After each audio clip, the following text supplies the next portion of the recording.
Who do you go to for advice? The truth is no one, which is a great gift and a great weakness. What I do when I'm in a place of thought is go into more of a cocoon. I'm actually talking and advising and jamming. Like if we hung out, if we knew each other and we'd have dinner, we'd have these kind of dinners. Different because we're a podcast, but it would be this. Yeah. I'm always thinking and philosophizing and strategizing and vulnerable and like I'm living and I'm taking it. Like it's almost like advice is happening all the time. But when it's in the moment that you're asking, where I'm like really thinking through something, I weirdly do the reverse. I think most people don't advise every day. And then when they have a problem, go for advice. I'm the reverse. I'm like constantly like advising. But then when something's really important, I go into cocoon and I'm in my own and I think it through. How do people improve self-awareness? It seems like you were saying, the ability to be dynamic and change your opinion, change your mind, change your beliefs is one of the best ways that you can improve your overall life. I think self-awareness is required for that. I think therapy is good. I think going to therapy and having another human being who's professionally trained try to throw some things at you really is good. I think what I've done is I think there's a very big relationship between humility and self-awareness. So I have a very big thesis that humans are not trickable. And then I have another thesis that humans are the most trickable. So let me break it down. My belief is that 99% of people are uncomfortably trickable. And that's how the world works. What do you mean? I think most people are so insecure, so short-term, so selfish that if you just feed them what they need, that you can basically manipulate them into anything you want to do. It's what politics does. It's what businesses do. It's like what life is. I hate that. What I like is trying to win with the 1% that are the reverse. And those people are completely the reverse. They're completely not trickable. And I think when you understand that, what I just said, or if you believe it, and whether my percentages are right, maybe it's 80-20, Sure. but like the concept that the masses are in this one place, and then there's a different group of people that you actually want to be friends with, that you actually want to know, that it's the actual thing. Mm-hmm. That if you think that, you'll constantly be in a place of humility and self, analyzation, and you're humble, you're listening. And I think there's something there in a real way to what you're asking. I think surrounding yourself with the right type of people has the potential to create a lot of self-awareness. And what would be the main qualities of someone who is trickable versus non-trickable? Like, is it an intelligence thing? I believe it's a security thing. I think it's confidence versus insecurity. I have come to, I turned 50 in November.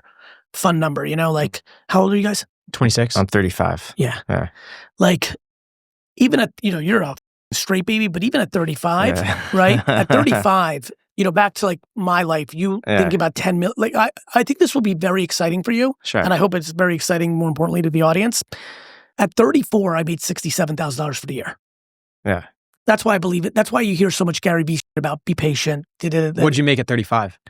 35 was when I started doing this, and I just signed a book deal. So I got $100K for Crush It. I made like probably $240. Do you think that you needed to have the actual accolades to play off of that confidence, or did the confidence exist from the beginning to the end? Beginning to the end. DNA, parenting, circumstance. You never questioned your aptitude. You never In questioned. business, no. Like I said earlier, what's a child's childhood? Does the opposite sex like you? That was a third of my whole life. So I had plenty of insecurity there. Sports, right? I was good early on because I have crazy hand-eye coordination. Mm-hmm. I got worse as we got into middle school because speed, height, power, strength mattered. Mm-hmm. So that was off. School, big one, right? Kids' self-esteem in school, right? Good grades, smart, bad grades, dumb, especially if you're almost 50. You grew up in a different world. I'm 25 years ahead of you that way, 3 years ahead of you. Like, teachers told me I was an idiot, that I was going to be a loser. Like, these are grown-ups telling you to your face, you're going to be a loser. So I had plenty of things that could be insecurities. I just had the most important things right. One, I had a mother who parented me in a way that made me believe in myself. But she didn't do what modern parents are doing, which is create a delusion. She said, you're a good dude.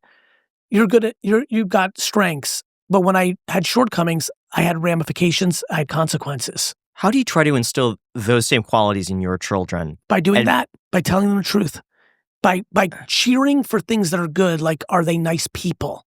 Are they not entitled? But I can't do one of the most important parts, environment. I did grow up in lower middle class neighborhoods in Jersey. Mm-hmm. They are growing up very wealthy. How do you think that's going to change their perspective or the fear that they can't live up to what you've accomplished? That part I feel good about because I create almost no, they may have their own version, but one of the great mistakes a parent that is successful makes is ask their child to live up to I do not have, the problem is there's too many people that are successful that are actually insecure. So then they ask their children to do things because they care what other people think about their children's accomplishments. On the record, on this podcast, I do not give a about what people think about what my children do for a living. So my children will have the luxury of not having a father that wants them to do what? Live up to my legacy? Me. I'm their dad. I just want them to be happy the way I'm happy. And whether they're entrepreneurs like me and what makes them happy is to build, mazel tov. If what makes them happy is to give away all the money I made because that somehow makes them feel better for being rich kids and that's what they see the world as long as they're happy. Not that it's some sort of poisonous up thing. Like, I just am very focused on, do they enjoy their life? Are they productive? But like, environment can't be fake. How close is happiness linked to being productive? Because we had Grant Cardone on about a year ago, and with his daughter in the room, he said he doesn't want her to be happy. He wants her to be productive. And if she's productive, by default, she's going to be happy. Yeah. Look, I think every parent is allowed to see the world how they want.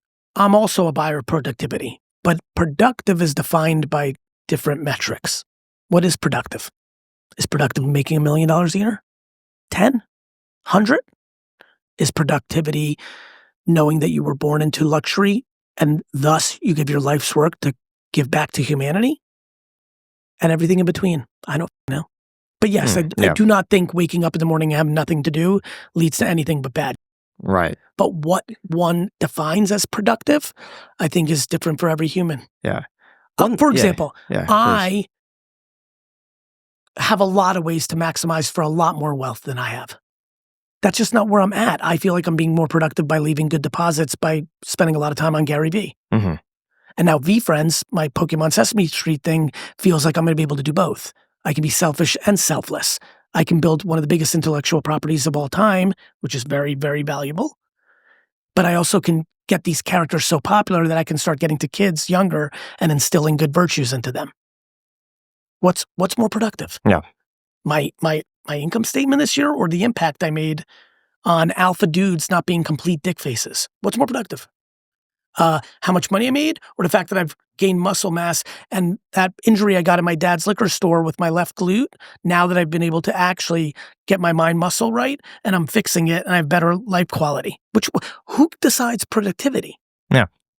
If you make $43 million a year, but your human behaviors of alcohol and eating and gluttony and all this stuff leads to you dying 2 years later, were you productive in the 43rd year where you made all that money? Or because you're not productive at 45 because you're dead. So I think the definition of, but I agree with the macro thesis. Got it. I do believe in productivity. I think who gets to define productivity? My answer is you get to define it, and then you get to change your mind. Yep. If you want to go from 20 to 30 and eat Doritos all day and build an empire, good. And then 30 to 40 is pure love and enjoying those. Knock yourself out, but don't do it for someone else. And don't do it for the cheering, because if you're doing it for the cheering, when they're booing, you're dead.